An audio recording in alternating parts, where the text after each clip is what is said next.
भागवत विद्यापीठ छपरा हिंदी विभाग की प्रस्तुति। स्वर और संयोजन प्रकाश सिंह। छात्रों, आज हम लोग चर्चा करेंगे वर्ग दसम के हिंदी की पाठ्यपुस्तक क्षितिज में शामिल बाल गोविंद भगत शीर्षक पाठ की। यह रचना है कलम के जादूगर कहे जाने वाले श्री राम वृक्ष बेनीपुरी जी की। श्री राम वृक्ष बेनीपुरी का जन्म बिहार राज्य के मुजफ्फरपुर जिले में बेनीपुर नामक गांव में सन 1899 ईस्वी में हुआ था। बचपन में ही इनके माता पिता का निधन हो गया था, अतः इनका बचपन बहुत ही संघर्षपूर्ण रहा। 10वीं तक की शिक्षा के बाद ये सन 1920 ईस्वी में स्वाधीनता आंदोलन से जुड़ गए। समृद्ध लेखन ने मात्र 15 वर्ष की आयु में इनकी रचनाओं को उस समय के प्रतिष्ठित पत्र पत्रिकाओं में स्थान दिलाया।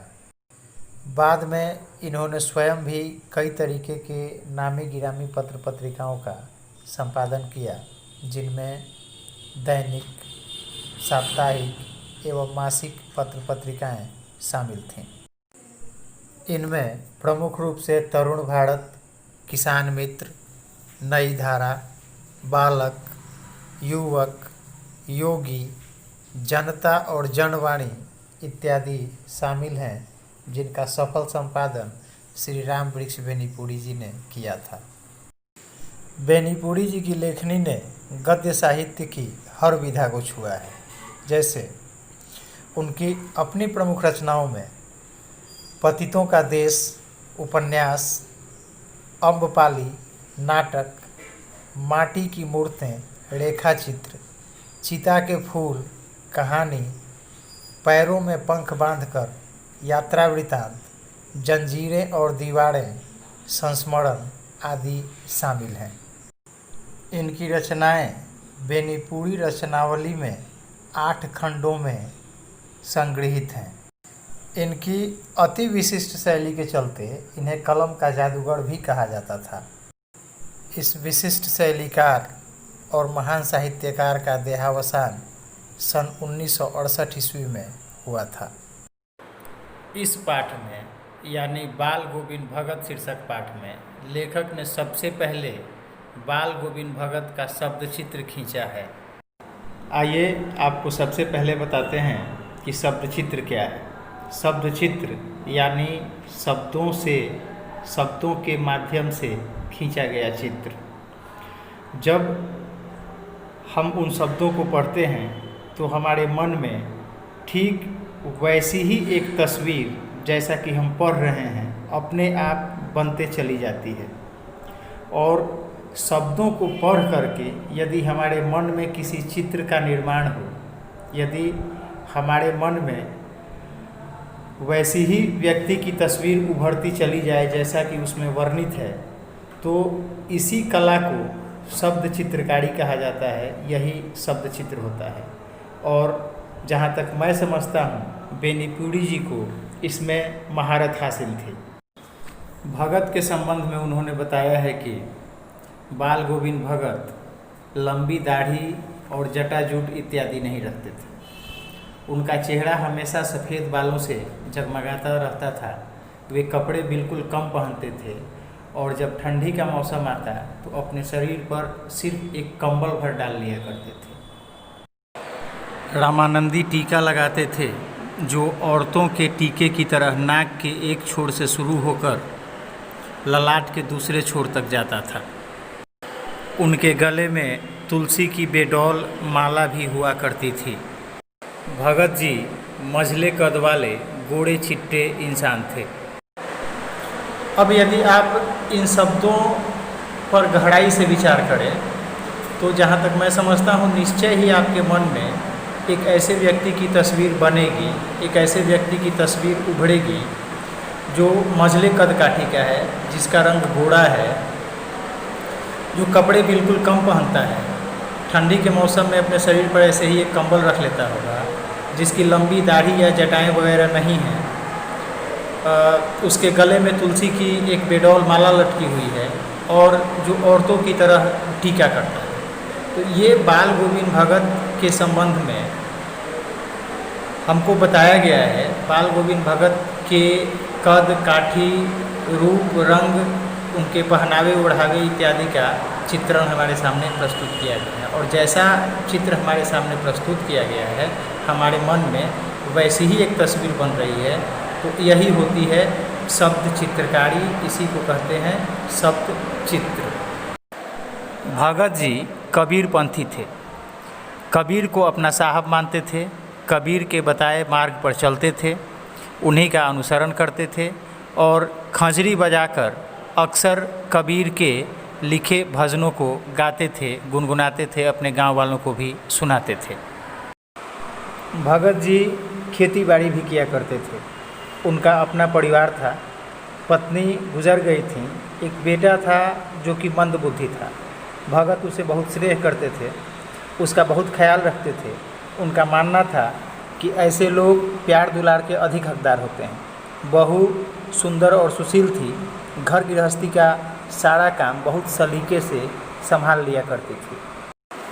अपने श्रम बिंदु से सींचकर खेतों में जो भी उपजाते उसे सबसे पहले वो गांव से दूर कबीर मठ में ले जाते। वहाँ से उन्हें प्रसाद स्वरूप जो भी वापस मिलता उसी से अपने घर गृहस्थी का काम चलाया करते थे। भगत जी की संगीत में जादू था। उनके संगीत का जादू ऐसा था कि जब भी अपने खेतों में काम करते वक्त वो तान छेड़ते, आसपास के खेतों में काम करने वाले क्या पुरुष क्या महिला सब झूमने लगते। लोगों के हाथों की उंगलियां भगत के संगीत की तान पर खेतों में चलने लगती। कहा तो यहाँ तक जाता है कि उनके संगीत की तान पर इंसान तो इंसान, जानवर भी झूमा करते थे। भगत जी की संगीत साधना का चरमोत्कर्ष उस दिन देखने को मिला था जब उनका बेटा मरा था। बहू कोने में सिसक रही थी, आसपास की महिलाएं उसे चुप करा रही थीं और बाल गोविंद भगत बेटे के शव के चारों तरफ खंजरी बजा करके गीत गा रहे थे। आंगन में बेटे का शव पड़ा हुआ था जिसे भगत ने एक सफ़ेद चादर से ढांक दिया था। कुछ फूल बिखरा रखे थे और शव के नज़दीक बैठ करके कबीर के गीत गाए जा रहे थे।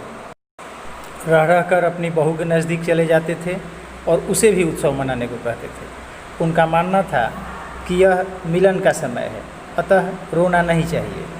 आत्मा का परमात्मा से मिलन हुआ है, विरहनी अपने पिया से जा मिली है।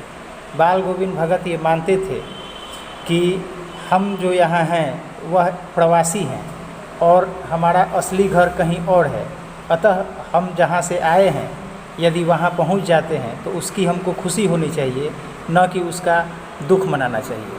और यही कारण था कि बाल गोविंद भगत अपने बेटे के शव पर नाच गा रहे थे। अपने बेटे का अंतिम क्रियाकर्म अपने बहू के हाथों कराया। श्राद्ध कर्म में उन्होंने ज़्यादा दिखावा नहीं किया, श्राद्ध कर्म को ज़्यादा तूल नहीं दिया और श्राद्ध कर्म संपन्न होते ही अंतिम दिन बहू के भाई को बुला करके उसे अपने साथ ले जाने को कहा और साथ में यह भी कहा कि तुम ले जा करके इसकी दूसरी शादी करा देना। बहू को भगत जी की चिंता थी, उनके देखभाल की बहू को फिक्र थी, वह घर छोड़ करके नहीं जाना चाहती थी। लेकिन भगत जी ने यहाँ तक कह दिया कि यदि तुम घर छोड़ करके नहीं जाओगी तो मैं ही इस घर से चला जाऊँगा, और विवश होकर के बहू को उसके भाई के साथ जाना पड़ा। और यहाँ हमें भगत जी के एक और स्वरूप के दर्शन होते हैं। सबसे पहले भगत हमको सन्यासी नज़र आते हैं, फिर गृहस्थ नज़र आते हैं, फिर भक्त नज़र आते हैं और अब वो समाज सुधारक दिखते हैं। अपने बेटे का अंतिम क्रियाकर्म अपनी बहू के हाथों कराकर बाल गोविंद भगत ने पुरुष प्रधान इस समाज में महिलाओं को उनके समकक्ष रखने का अनूठा प्रयास किया। विधवा विवाह, जिसे आज भी सभ्यता का ढोल पीटने वाला समाज इसकी इजाज़त नहीं देता, उसको बढ़ावा देने का कार्य किया। साथ ही यह उत्तम सीख भी दी कि किसी को कोई हक नहीं बनता कि वो अपनी सुख सुविधाओं के लिए किसी दूसरे की खुशियों का गला घोंटे। जैसा कि हमने पहले बताया बाल गोविंद भगत कबीर को अपना साहब मानते थे। अतः भगत जी का पूरा जीवन भी कबीर के सिद्धांतों और कबीर के दर्शन पर चलने वाला था। बाल गोविंद भगत सर्वधर्म समभाव के सच्चे प्रतीक थे। उनके लिए मंदिर और मस्जिद में कोई भेद नहीं था। ईश्वर और अल्लाह को एक जैसा मानते थे। कबीर के जीवन दर्शन को वो पूर्णतः अपनाते थे और उसी पर चलने का प्रयास करते थे। सांप्रदायिक विभेद के आधार पर आपसी मतभेद को वो सिरे से खारिज करते थे।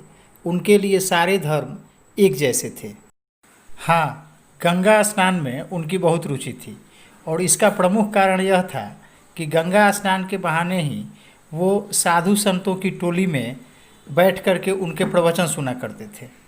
भगत जी जब भी गंगा स्नान को जाते तो घर से अपने साथ जो कलेवा लेकर जाते थे, घर लौटने तक उसी से अपना काम चलाते थे।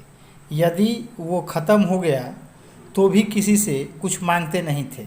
भगत जी का मानना था कि गृहस्थ को भिक्षा मांगने का अधिकार नहीं है और सन्यासी किसी से सहारा नहीं ले सकता।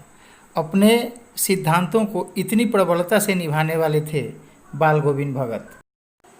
अब की बार जब भगत जी गंगा स्नान से वापस आए तो उनकी तबीयत कुछ खराब थी, हल्का हल्का ज्वर था। अतः लोगों ने उन्हें आराम करने की सलाह दी। लेकिन भगत जी की दिनचर्या में कोई फर्क नहीं आया। यानी वही संझा, वही पड़ाती और वही गांव से दूर बाहर तालाब पर नहाने के लिए रोज़ सुबह ही जाना। गीत गा रहे थे तो स्वर कुछ फटा फटा सा लग रहा था। लोगों ने शाम में उनकी संझा सुनी, यानी उनके भजन सुने, लेकिन सुबह उनकी पड़ाती किसी को सुनने को नहीं मिली। अगली सुबह जब उनके घर का दरवाज़ा नहीं खुला तो लोगों ने सशंकित हृदय से जा कर के उनके घर का दरवाज़ा खोला और देखा कि बाल गोविंद भगत का पंजर पड़ा हुआ है, यानी उनकी आत्मा भी परमात्मा से जा मिली थी।